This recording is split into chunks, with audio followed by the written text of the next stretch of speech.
Well, like I said, everyone, welcome, welcome, welcome to our week 4 lecture session hosted by the Center for Entrepreneurial Leadership and Transformational Change.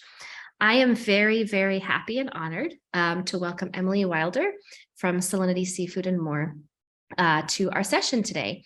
So a little bit about Emily. Emily Wilder graduated from the Evergreen State College in 2016 and went on to earn an MBA from Bentley University with a focus in marketing.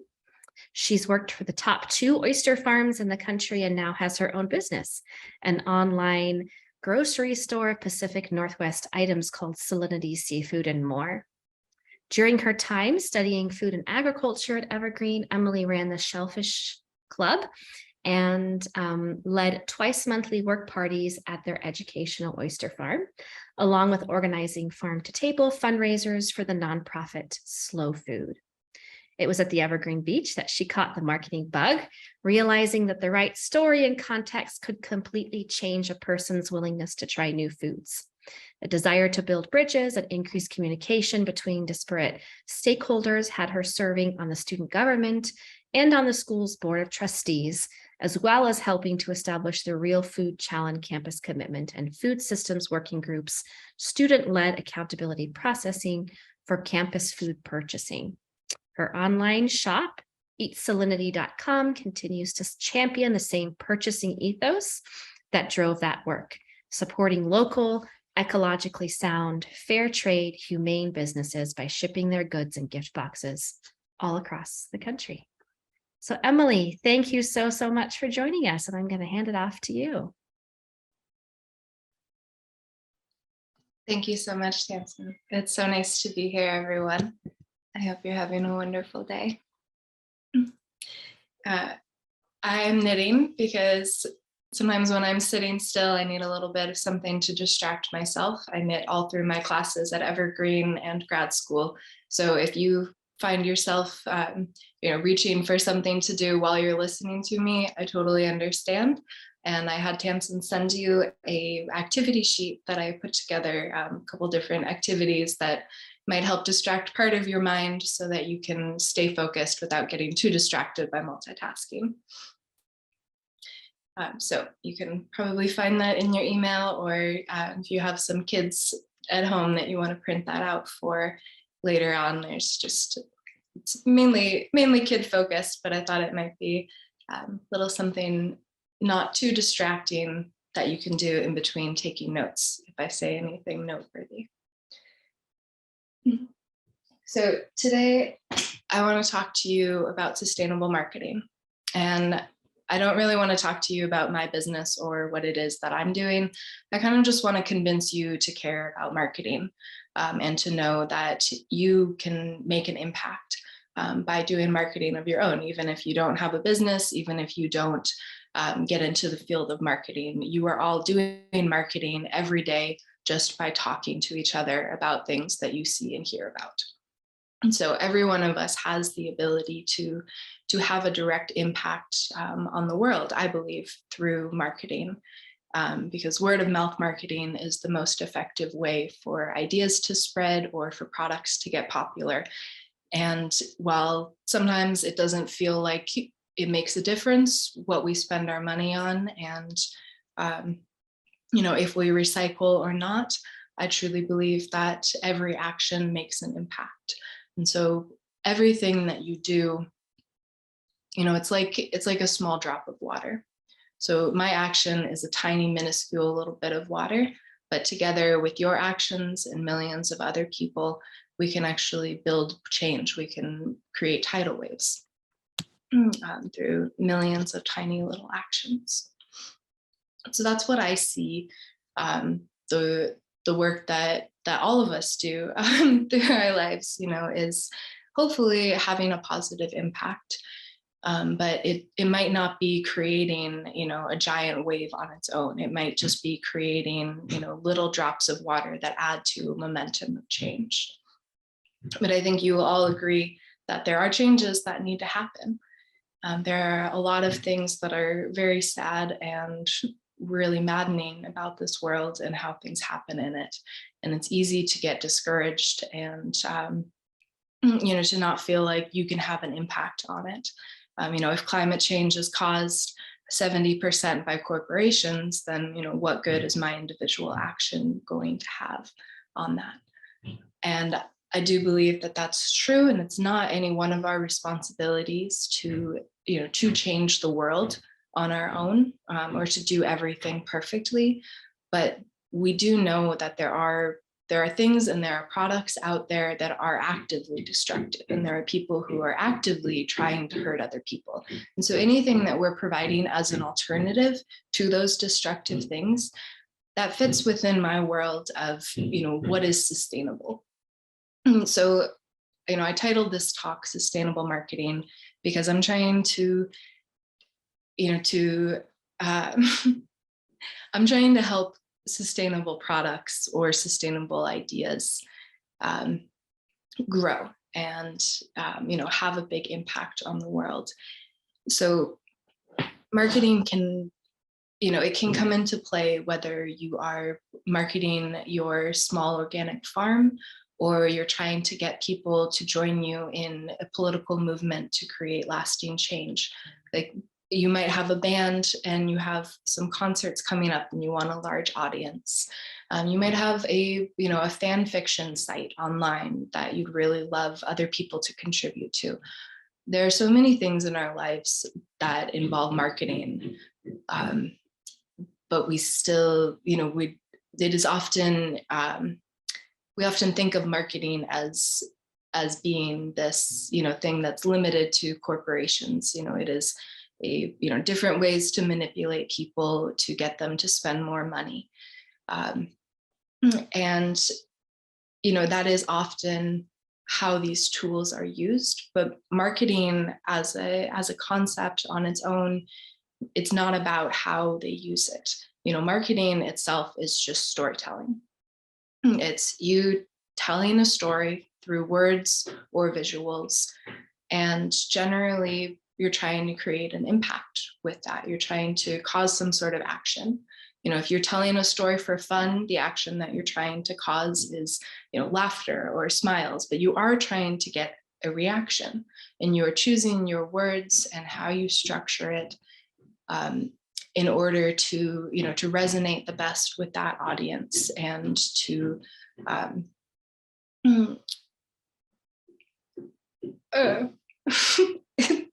storytelling is really hard because you have to actually speak. The hardest part about telling a story is just opening your mouth in the first place, and the second hardest part is deciding where you're going to start, because with any story there are so many different points in time that you could start telling it. You could start at the end and flash back. You could start at the beginning and try and summarize it all leading up to this present moment.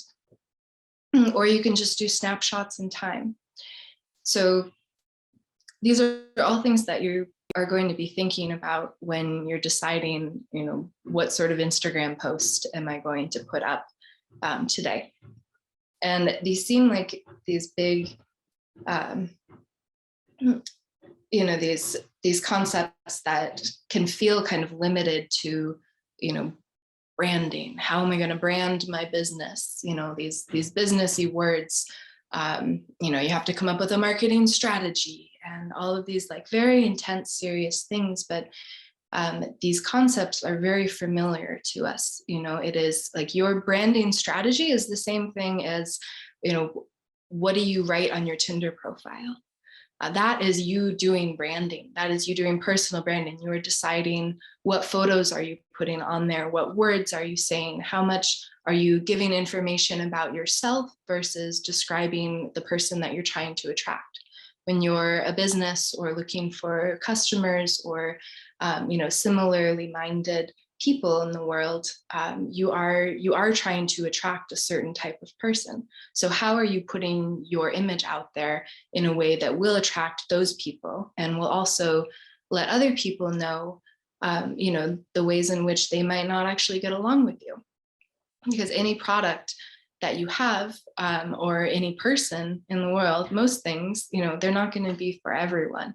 And it's not a terrible thing, but it's cool that you can actually, start to, you can shape who it is who comes towards you, or who's reading what it is that you're saying by making it clear what it is that you are providing, or not wanting to tolerate or provide. So businesses can set boundaries around what kind of customer they're looking for. They're looking for a customer who's actually going to be receptive to what it is that they're wanting.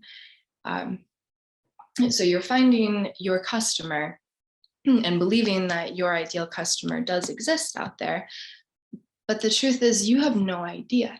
And just like on online dating, like you can try and guess based on what appeals to you on a surface level, but you have no idea who might surprise you by being the perfect person for you. Like you don't necessarily know what that person is going to look like. There are so many different factors about how we interact with the world and how we are different as humans that seem to be really impactful, but at the end of the day they don't touch what it is inside that sometimes directs the things or the people that we actually look for. So I don't know if that made sense right there. But my point with that is you have no idea what that customer looks like, or how they are going to be able to access the information that you're providing. So while you are trying to limit it a little bit by saying, this is who I am, this is what I can offer, this is what I don't want to offer or tolerate, you do have to make sure that your message is accessible to anyone, because you don't know what that person is going to, to be coming from when they are, I'm going to drop the Tinder metaphor, so that's a little too messy, but you don't know who your customer is going to be, or what their proficiency with English or with the vocabulary that you're choosing to use. You don't know what their eyesight is going to be like, if they're going to be able to to read your text with the colors that you have chosen, or if there's not enough contrast there. So it's important that you define who it is that you're looking for, people who are going to be receptive to what it is that you're looking for, but you don't want to limit yourself by ruling out people who you wouldn't expect to see, because you might be completely surprised by the people who end up having an affinity for the same thing that you do. So I shared a number of readings that I believe were passed on to you, and there's about how to make your website and your content accessible to people. It's really important that you're thinking of people who might have a disability requiring a screen reader. So having alt text with your photos, making sure that things are very clearly spelled out. There's just a lot that we take for granted when we are viewing our own content, because we understand what it is that we're trying to tell. But if you are a stranger meeting somebody for the first time, or a new customer approaching a business for the first time, you have to assume that they know absolutely nothing about you. And that's great. It's your opportunity to introduce yourself. But it's important that you don't just gloss over some of those big things that you assume to be completely understood. I can't believe the number of websites that I look at that don't have a location on there. You'll see a restaurant website with no address, or they'll tell you they're cross streets, but they don't tell you what city or what state you're in. And with technology how it is today, you could stumble upon a business on the other side of the country, the other side of the world, and not necessarily realize it until you look a little bit deeper. But you might be really excited about that product. And so you want to make sure you're not limiting your customers to the people who are only in your immediate vicinity, because that person from the other side of the country might be so obsessed with you that they actually fly over to visit you and to spend money at your restaurant. You just never know. But it is important that you make that information accessible and make it possible for them to access it in different ways. Okay. So let me see. What I really want is to hear from all of you about what is sustainable for you. How do you feel about marketing? And if you plan on using marketing at all in your future life. I'm not sure how many of you are planning to start businesses or social movements or bands or anything that will require direct marketing. But even if you don't go into that, you can all help those small businesses, and you can help, even if they're larger. If there's something that you believe in and they're doing the kind of impact that you want to see in the world, then it is very important that we support them in as many ways as possible. Because for a small market, for a small business to do their own marketing, they not only have to, put aside the time to learn the skills and to actually, do the posts, create the posters, or at least hire the person and tell them what they want on the poster.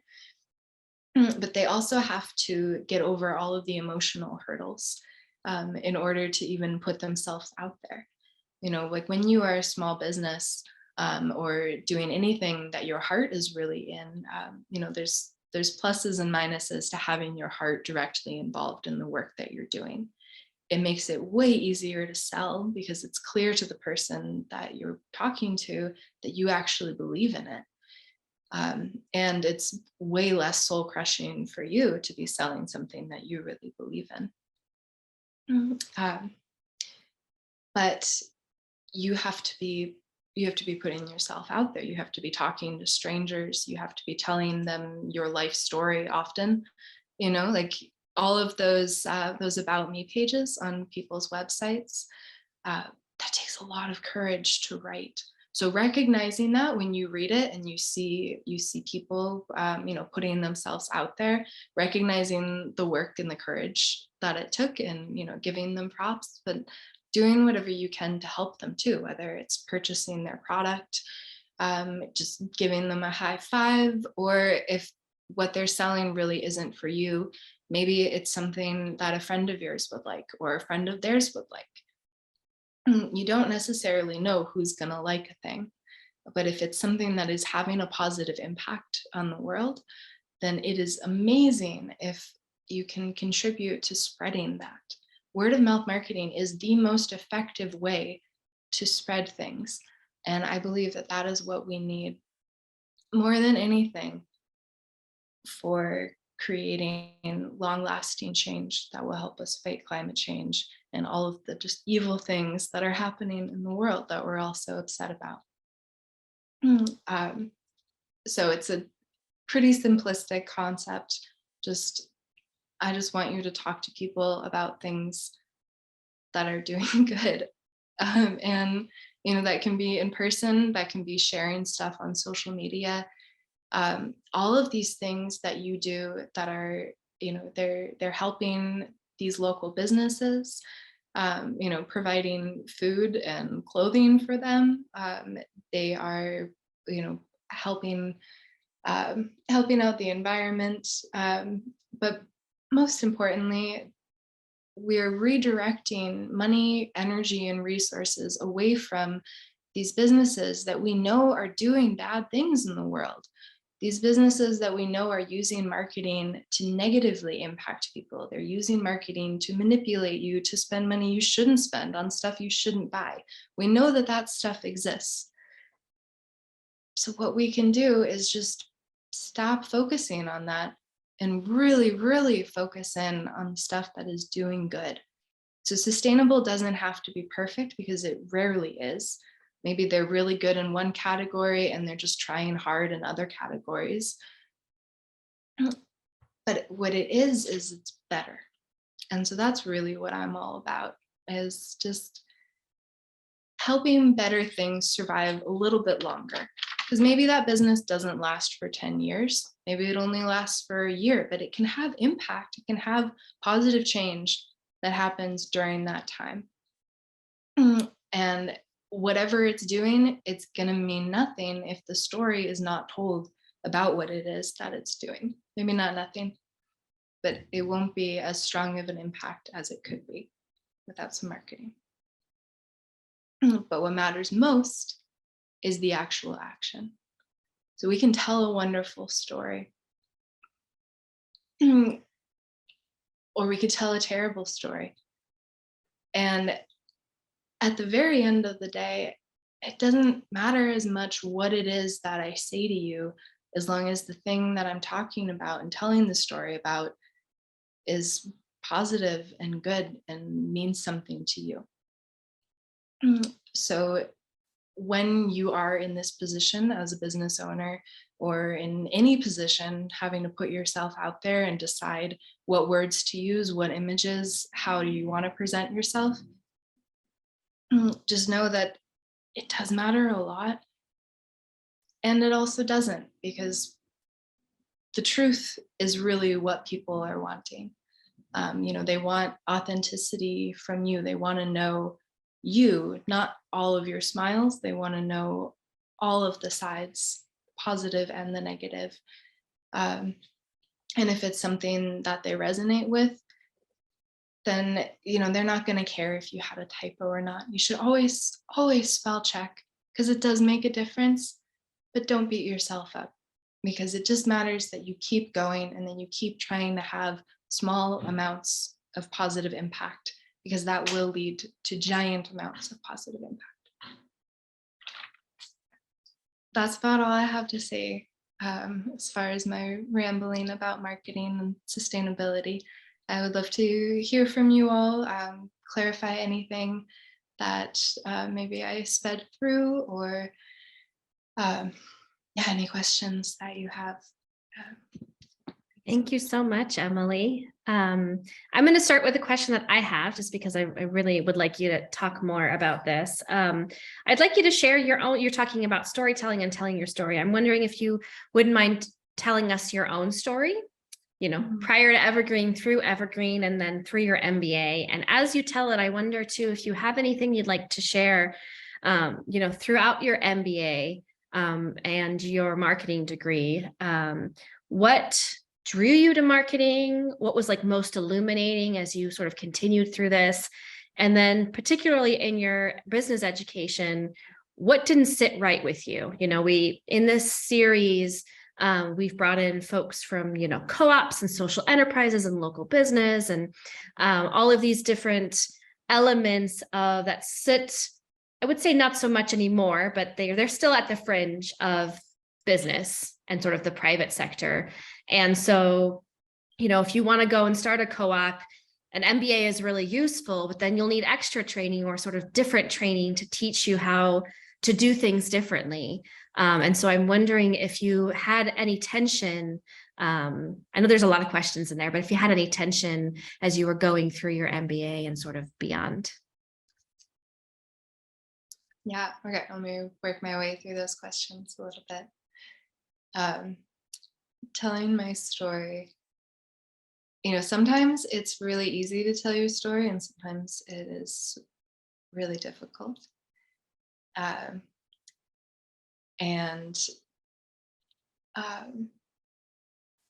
figuring out where to start. This is one of those times in my life where it feels more difficult, because I do feel like I kind of just ended up in this place, even though I was on this path my whole life. And so, yeah, I started, so I've been obsessed with food for my whole life. and grew up vegetarian and very upset about animal rights and just the state of things. And when I was a teenager, I started to have a lot of health issues related to not getting enough protein. And I started eating meat, but I was lucky to have a chef um, friend's father, who's a chef, who taught me about sustainable meat while cooking these things for me for the first time. And so I knew I wanted um, to get into sustainable food. Um, and when I started at Evergreen, it was in the agricultural sciences classes with Mike Peros. I took grazing and grasslands in the Pacific Northwest, quickly learned that I am not a farmer, do not like to be dirty, do not like to be out in it.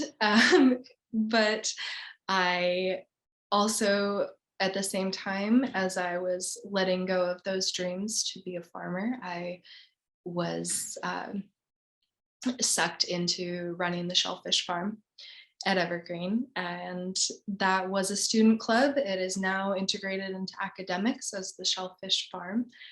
And I didn't know anything about shellfish at all, but they needed somebody to take over the club.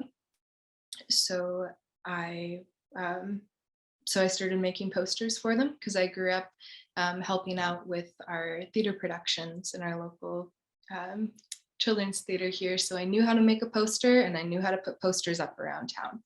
So I started doing that for the Shellfish Club, and we greatly increased our numbers, a lot of student turnout.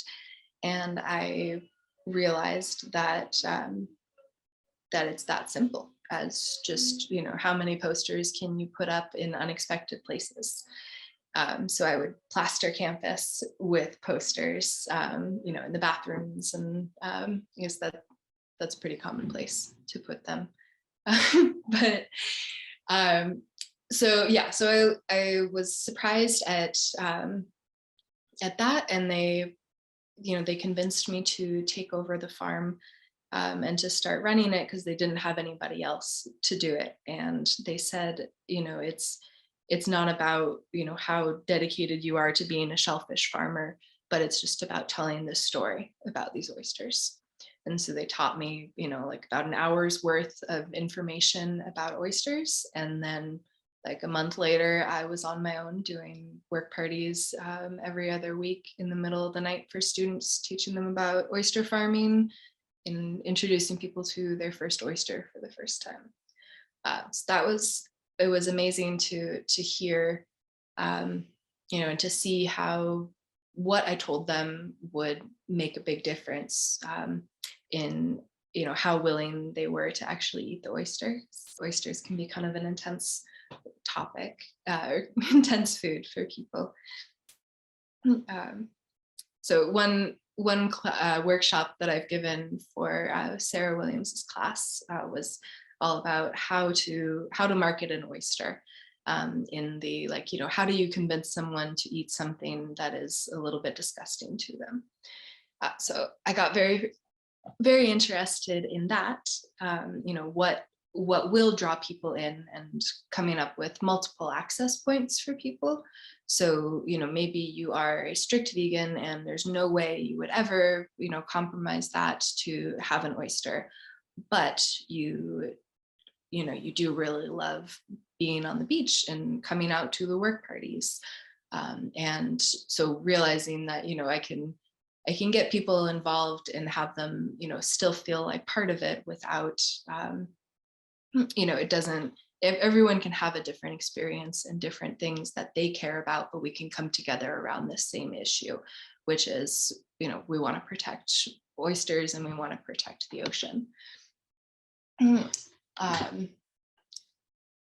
So then I took an internship with the marketing department at Evergreen and officially decided that I wanted to do marketing with my life, because that is yeah, it just turns out to be where my skill set is, and how I can help other people is, being a cheerleader for them, and helping people sometimes, work through the emotional aspects about, putting themselves out there. Um, so I'm building up my side job, my side hustle, as a doing consulting, for small businesses. Some of the ones that I sell for on my site, and some other ones as well. Uh, and it's so much of the time it's not a question of them, not having the tangible skills, because there are so many articles out there on, how do you, I don't know, beat the algorithm, um, that people can read, but it's these bigger picture concepts of like, why should I do marketing and how do I do marketing? Not like how do I use the tools, but how do I do it in a way that feels good? And so for me, sustainable marketing is, it's sustainable because you are doing, you're marketing a sustainable product, but it's also sustainable because it's sustainable for you. It feels good. It feels like something that you can actually sustain for years. Um, no moral compromises. But there are so many, subtle ways that um, that can kind of come into question. Like I was just saw an example this morning of it was like, it looked like a cute, like a sweet note, from like a friend to a friend. But it was, it was like, and by the way, here's a, 15% off coupon code. And, you know, then the PS was, the coupon never expires. And, the entire tone, like it was wonderful. But just like that PS really stuck with me, because it was just like one more way to drive in that urgency, or not the urgency, but um, the allure of that discount. And anytime you're offering a discount to someone, or reinforcing something like that, you are manipulating them.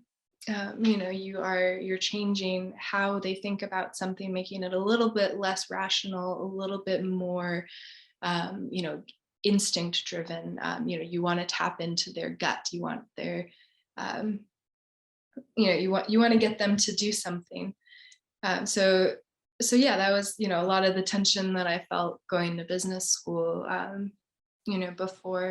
before and during, was, how do I use these tools in a way that doesn't feel bad? How do I offer discounts without feeling like I'm only offering it to get them to spend money? Or how do I get people to spend money without feeling bad about it? Because it's not inherently bad, but it still feels weird. Like, my goal is to have as much of a positive impact in the world as possible. And are you doing that if you are selling something? But so it has to come down to you really believing that that thing that you're selling is positively impacting both the person that you're selling it to, and the people who made it, the animals around them, the environment on the other side of the world where those supplies were made. All of these things, as much as possible, if you can, um, if you can have those in line with your values, then you can decide, the tactics that you use to share it, and do your best to make sure that they're not, um, taking advantage of people. But it is tricky these days. A lot of the software that we use, like, um, just the websites and the apps, they do collect our data, and use it for ways that we can't always control. And as a business, you're opening that up even more. Like you're responsible for so much more than just yourself. So that's something that I think about a lot. But I was lucky to go to Bentley University in Boston, which has a very strong reputation for their ethics, and they did their best to present this information, without all of that insidious, evil kind of manipulation being forced on us. But I did end up switching from marketing classes to like different like UX website design and programming classes, because there was a certain point where the classes just wanted to continually go over how to analyze data from your online marketing campaigns. And that's just not the part of marketing that I'm most interested in. I don't care what tools you use. I would personally love to be completely done with my phone and computer forever. And, like marketing, it is the storytelling. It's not how you do it. You can do it through posters, you can put stickers around town, you can just have everyone tell everyone and then tell everyone they know. Whatever it is that you're doing, it's just this, creating this ripple effect, and creating something that is bigger than just you. Um, yeah, that's end of that. Thank you.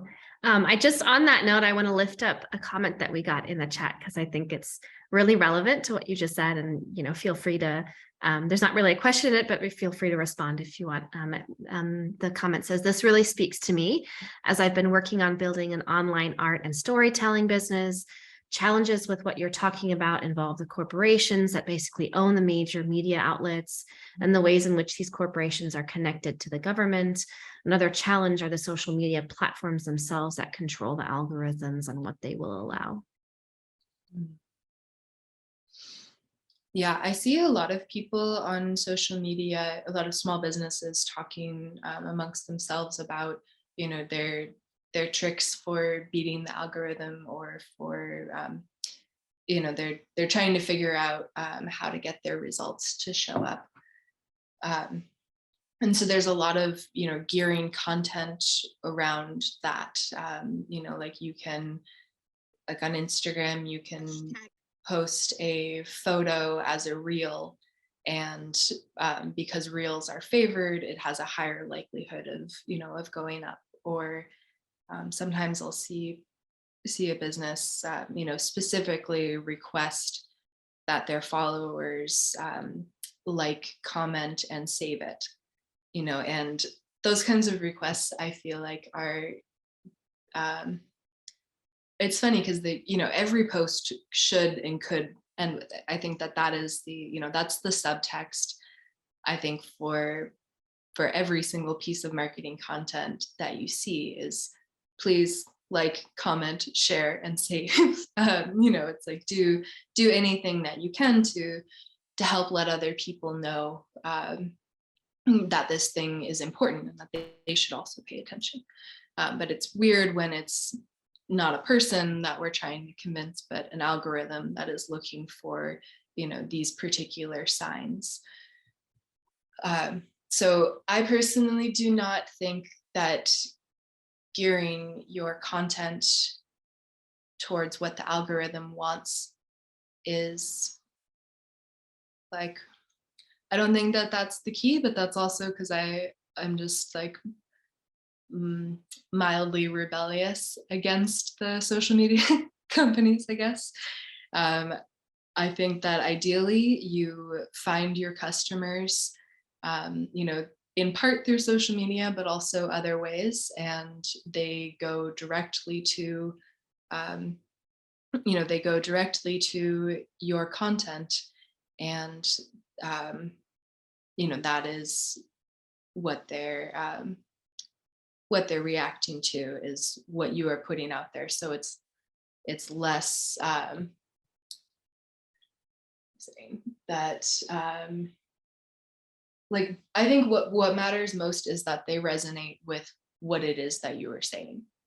So if you're just putting out content in order to get the algorithm to recognize you, then I don't know. I mean, but like that's effective, you know? It's like there's really no, I don't know.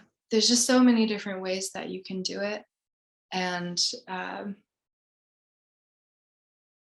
yeah, I don't know. The important thing is just doing it, I think, if you want to.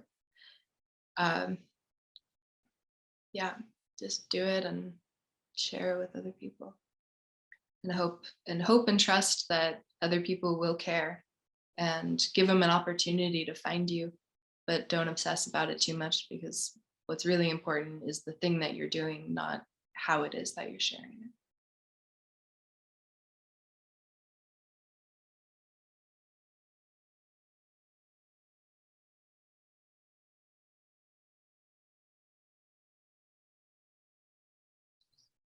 Yeah, I mean, first and foremost, making it absolutely clear, like in your bio, or in the front part, like top part of your website, what it is that you're doing is sometimes be a you can get really focused on what makes sense to you. um, like you were saying, like if it's to you they're all connected, but to them they don't see the connections.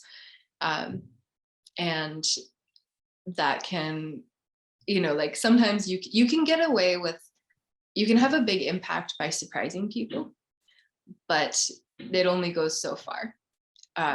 So you can, I think that, like, yes, you can bring in like these elements that are very different. um, but if you are continually doing that, then that becomes who you are. You become, you are presenting this hodgepodge of stuff, and maybe that will be really appealing to some people. Yeah, I mean, it's tough defining and refining continually, what it is that you are doing and presenting to the world. It's this ongoing journey. It's not this, I think a lot of people think that when they start the project, then that's when they're going to define what it is. And then that's it. They have written their statement that goes out, and then they just get to the real work. But it's I mean, number one, it's way more difficult to actually write that summarizing statement than it feels like it should be. But it needs to be refined because it changes all the time. So when it comes to designing anything, I'm a really big fan of human-based design. And it is, there's a lot of different buzzwords that people use to talk about that world, but what I really like the most from it is, this concept of designing for human error, and then this concept of iterative design. So iterative design just means that you are continually making new iterations of it. So you have something, you make a minor tweak, and then you put it out there again, and then you see how it reacts out there, and you figure out what you need to change about it, make a couple minor tweaks, put it out there again. So there's less emphasis on having a perfect thing right away, and more emphasis on just testing continually, seeing what works, feeling what feels good. Yeah, so designing for human error is very, it ties into this, what do people see when they, when they go to your page or wherever, and they try and understand who it is, that you are and what you're trying to do, because they are, often when you're trying to think of like what the customer experience is going to be like, you try, it's normal to imagine somebody like ourselves. We think like, if I like this product, then somebody who also likes it is probably going to be similar to me, and so they'll think in these similar ways when they're viewing it. But we all have moments when we are really tired, stressed out, really hungry, really frustrated, or just really like not caring about anything other than our work or our family crisis or whatever it is that's happening. And so during those times, and and for no reason at all, we make all sorts of errors. And that can be, turning on the wrong light switch. That could be misreading something. And so when you're designing anything, whether it's, a room or, a brochure, you want to make sure that you are designing that for all number of different errors to happen. And so you want it to be as simple and clear as possible. And so maybe you are, whatever it is that you're doing is a hodgepodge of different things, but you can set the person up to expect that. You can make it clear to them that what they are seeing is what they should expect. Makes sense. Just, don't underestimate the power of the bio on a social media page. They are, I find, very underutilized, but you can really just say, who you are, what you're doing, and where you're doing it. And then, if there's any like call to action or a website or something that they can click on or something that they can do. But those are the things that you need. And like, even if you're not a place-based thing, like if you're not a, something that somebody can go to, it still makes a huge impact to have your location. Because there's a lot of networking that you can do within your local community, or broader than just local. If you are a Washington business, then other Washington businesses or residents are going to have a slightly higher desire to learn more about you if they're like, oh, you're also from Washington.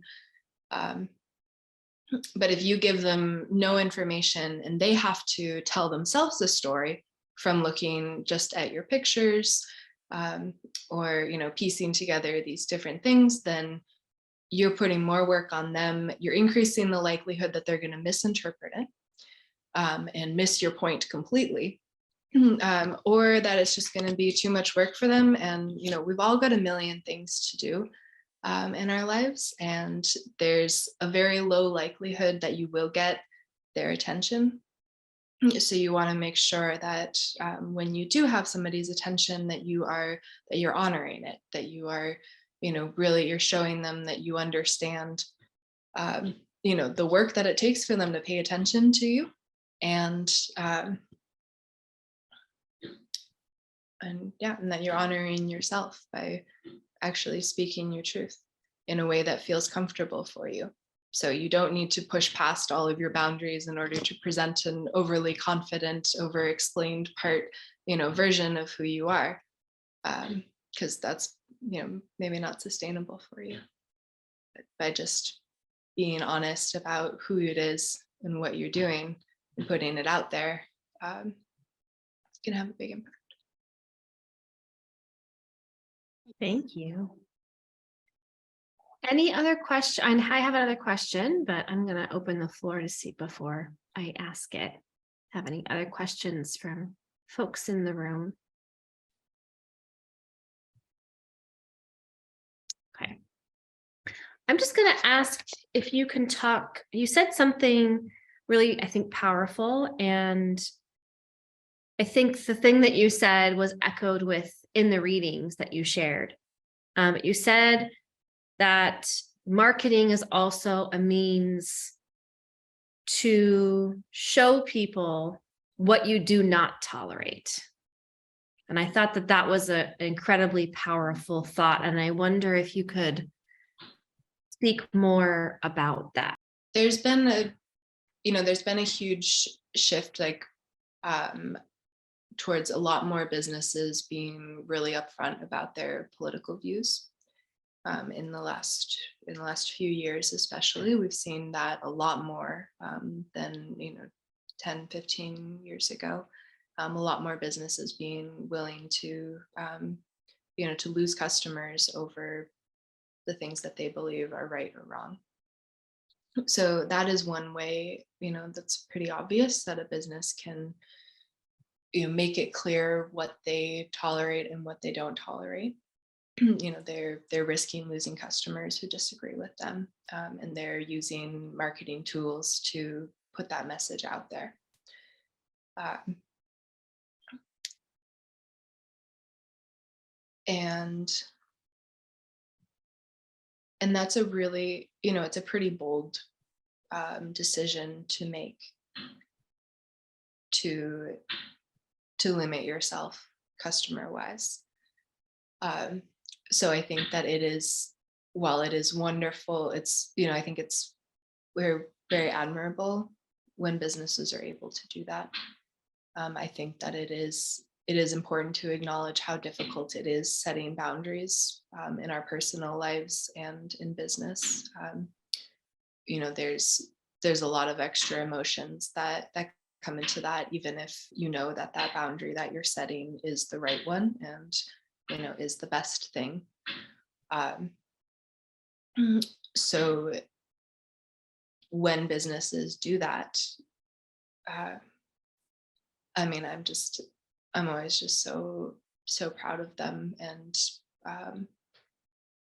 just really, acknowledging just how scary it is to set boundaries, but how important it is to say that this kind of behavior we do not agree with.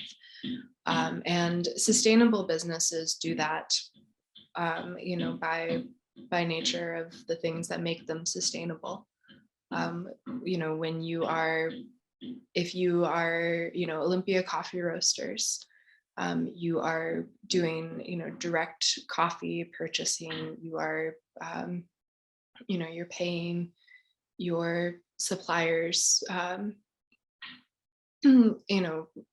you're saying that, we will not tolerate, business as usual in this industry. We are not going to, we're not going to contribute to environmental destruction. And so anytime that you are making a stance as a business for what you believe in, there's often a counter to that of, these are the things that we admire and want to promote. And maybe you don't talk about it, but then there are also those things that, you are trying to provide an alternative to. So you get to decide how much you dwell on, those things that you don't tolerate with your marketing. But you are, with anything that you do, you are making a stance, and you are saying, this is what I like, this is what I don't like. And so just really feeling the weight of those decisions, that you can make a really big impact by what you choose to support and what you don't. We're out of time now. Awesome. Thank you. Yeah, we are. I don't know that there are any more questions unless someone raises their hands or unmutes. And feel free to email me with any questions, or you can find me on Instagram, GUIDuckGal. Awesome. Well, everyone, let's go ahead and take a moment. Thank you so much, Emily, for joining us. This was a really useful and insightful addition to our lecture series so far, getting a sense of the marketing. We haven't had that yet, so I really do appreciate your time and your knowledge and your expertise that you brought today. Emily, again, thank you so much for joining us. Thank you all so much. Hope you have a wonderful weekend. Thank you. All right. Thanks. Bye-bye.